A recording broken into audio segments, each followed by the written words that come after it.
дуа ушунчалык Аллахтын алдында өзүнчө бир өзгөчөлүк ээ болгон үчүн кала берсе кээде дуа тагдырды дагы өзгөртөт деген маселе чыгат.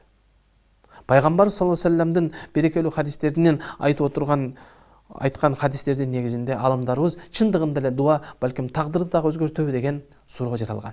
Мына ошол кезде алымдарыбыздын айткан сөздөрүнө кайрыла турган болсок, Пайгамбар саллаллаху алейхи вассаламдын хадисинде "Мен футиха лаху минкум бабу дуа футихат лаху абвабар рахма ма са'ала Аллаха шей'ан ю'ти ахабба илейхи мимман яс'алул афия" деп айтты.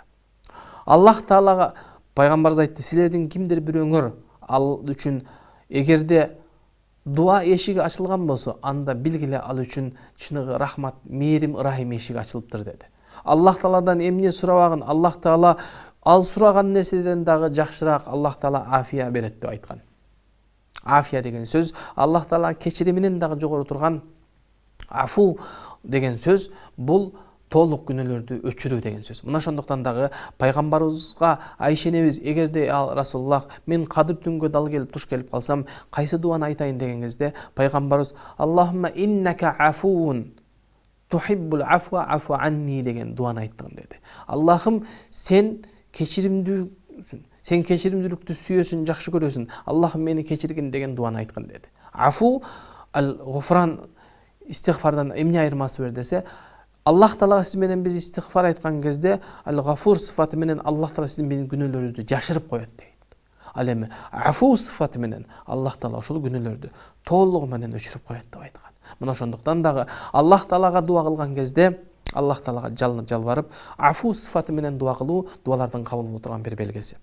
Пайгамбарыбыз дагы бир өзүнүн хадисинде "Ма мин муслимин яд'у Аллаха би да'ватин лейса фиха исмун вала кати'атур рахм илля а'таху Аллах биха ихда салас" деп айткан. Кайсы бир момун мусулман Аллахка дуа кылган кезде ал күнөө жана тууган урук менен мамилени үзбөгөн эле болсо, Аллах Таала анын дуасына сөзсүз ушул 3 нерсенин бири менен жооп берет деп айткан. Караңыз. Пайгамбарыбыз эмне деген сөздү айтты? Күнөөдөн алыс болсо деди. Демек күнөө сиз менен биздин дуабыздын кабыл болуусуна тоскоолдук жарата турган нерсе. Экинчиси ла кати'атар рахм, тууган уруктан мамилени үзбөгөн болсо деди. Караңыз. Мына ошондуктан дагы Пайгамбар саллаллаху алейхи вассалам өзүнүн берекелүү хадисинде тууган урук менен мамилени бекем кылууга буйругандыгы. Кала берсе, тууган урук менен мамилени үзгөн адам бейишке да кире албастыгын Пайгамбарыбыз катуу эскерткен. Пайгамбарыбыз айтат: "Ла тадхулул жанна кати'ар рахм". Тууган уруктан мамилени үзгөн адам бейишке кире албайт деди. Көрдүңүзбү, ислам чыныгы ынтымактын, биримдиктин, тууган адамгерчиликтин дини болгондуктан тууган урук менен мамиледе ар дайым бекем болууга чакырат. Тууган уруктан мамилени үзүү эң чоң күнөө экендигин эскертет.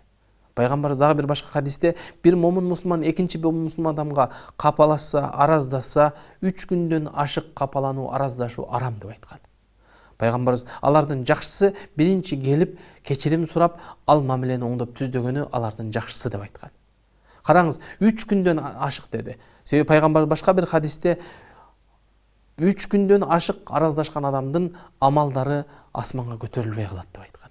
Караңыз, эгерде бир адам, пайгамбар өзүнүн дагы бир башка хадисинде, албетте дуалар биринчи жана 4-үнчү күндөрү адамдын кылган амалдары көтөрүлө турган убакытка дал келип калса, ал адамдын дуасы кабыл болбой тургандыгына пайгамбар ишара кылган.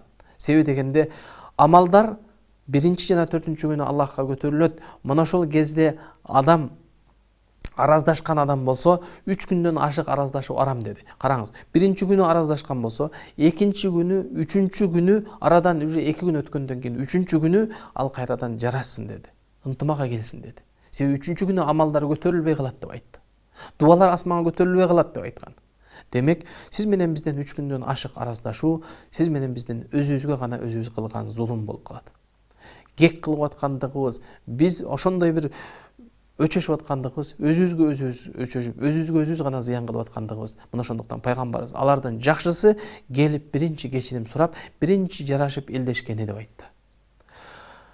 Демек, сиз менен биз дуа кылган кезде дагы Аллах Таалага сөзсүз түрдө жалынып жалбарып дуа кылганда Аллах 3 нерсе менен кабыл кылат деген пайгамбардын хадисине токтоло турган болсок, имма туаджиллаху даъватах dedi. Аллах Таала балки же анын дуасынын Аллах Таала бир аз кечиктирет dedi. Имма юдахируха лаху фил ахира, же Аллах Таала аны кыяматка жашырып, кыяматка калтырып коет. Ойма ясрифу анху минас суи мислаха dedi. Аллах Таала ошол дуанын берекеси менен балким Аллах Таала андан жамандыкты андан алыстатып коет деп айткан. Мына ушул хадистин негизинде алымдарыбыз демек дуа бул тагдырды дагы өзгөртөбү деген суроо жаралган.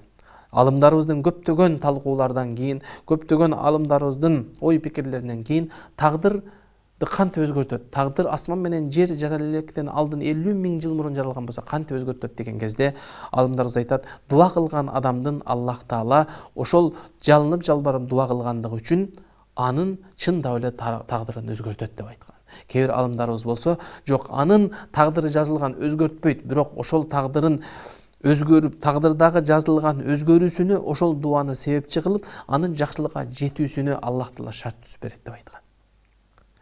Жогоруда айткандай эле, пайгамбар саллаллаху алейхи вассалам кимдир бирөөнүн бул дүйнөдө өмүрү узун болгусу келсе, ырыскысы кем болгусу келсе, анда ал тууган урук менен мамилени бекем кылсын деп айткандай эле, демек адам пайгамбар айтат, өмүрү узун болгусу келсе, ырыскысы кең болгусу келсе дегенде, демек адамдын өмүрү кантип узарат?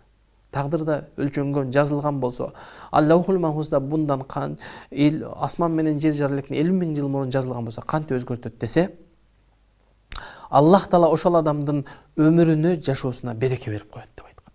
Мына жашоону карасаңыздар, тарыхта канчалаган адамдардын өмүрү кыска, бирок аркасында кылып калтырып кеткен эмгеги, аркасында калтырып кеткен мээнеттери, ибадаттары, алардын кылган калтырган издери алардын жашап өткөн өмүрүнөн узак убакытты талап кылат. Тарыхта карасаңыздар, Имам Нававийге окшогон адамдар өмүрү кыска болгон, бирок ал өмүрүндө шунчалык көп 45 жыл өмүр сүргөн менен ал күнүнө 40 бет жазганчалык эмгек калтырып кеткен. Жашоодо мындай өтө көп.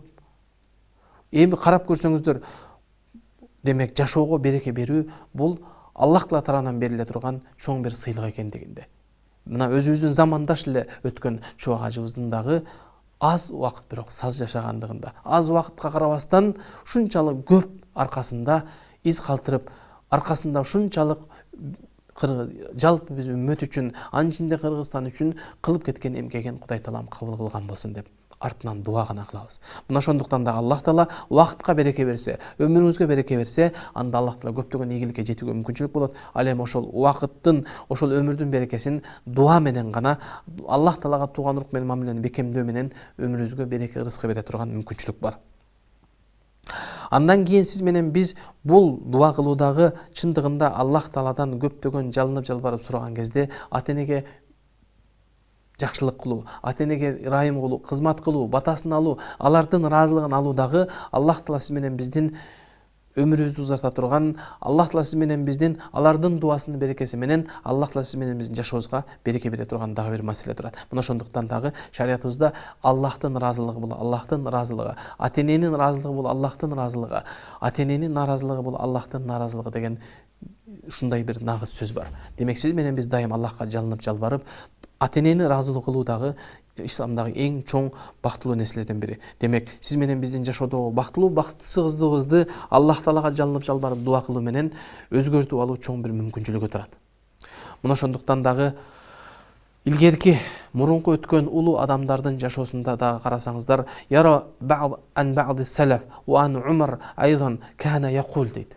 Алар ушундай деп дуа кылат эле деп айтат. Аллахумма ин кунта катабтани шакиян фактубни саидан. Аллахым, эгер менин жашоомдо, тарыхым, тагдырымда бактысыз деп жазган болсоң, Аллахым мени бактылуулардан кыла көр, бактылууларга Аллахым катарына кошкун деп дуа кылат эле дейт.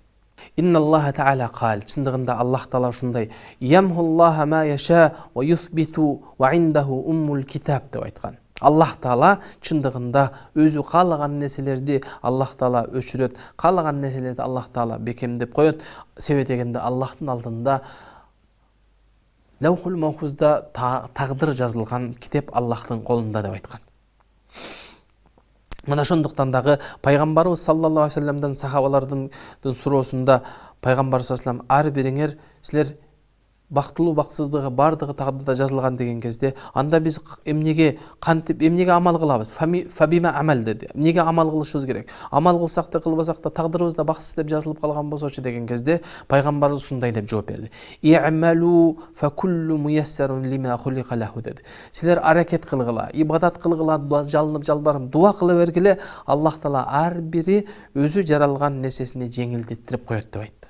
Бул деген сөз жакшылык ыктасаң, жакшылыкты, бактылыкту кааласаң, бактылыкту эңсеп, бактылыктын аркасынан жүгүрсөң, Аллах Таала ошол нерсеге сени ылайыктуу кылып, Аллах Таала ошол нерсенин аркасында Аллах Таала сага көптөгөн ийгиликтерге жетүүгө Аллах шарт түзүп берет, мүмкүнчүлүк кылып берет деп айткан. Мына ошондуктан дагы бактылуулук бул адам баласынын өзүнүн аракетине жараша деген сөз турат. Аллах Таала өзүнүн сөзү болгон Кур'ан-ы Каримде "Фаман а'та ваттаqa" кимде ким Аллах үчүн берип таквалык кылса, ва саддаqa бил хусна жана жакшы нерселер менен садака кылган болсо, фасануяссируху лил юсра дегенде Аллах Таала ага биз ошол жакшылыктын жолун жеңил кылып коебуз деди. Фа амма ман бахила вастагна ва каззаба бил хусна фасануяссируху лил усра деди. Аллах Таала кимде ким бахылдык кылып сараңдык кылса, вастагна менменсинип текеберлик кылып өзүнчө эч кимге муктаж эмесмин дегендей кылса, ва каззаба бил хусна жана акыйкат чындык жакшы нерсени жамандык менен жокко чыгарып жалган айтса, анда биз ага оорчулук, кыйынчылыктын жолун жеңил кылып коебуз деп айткан. Демек, бардык нерсе адамдын аракетине байланыштуу нерсе. Аллахка жалынып жалбарып дуа кылуу менен гана деген нерсе.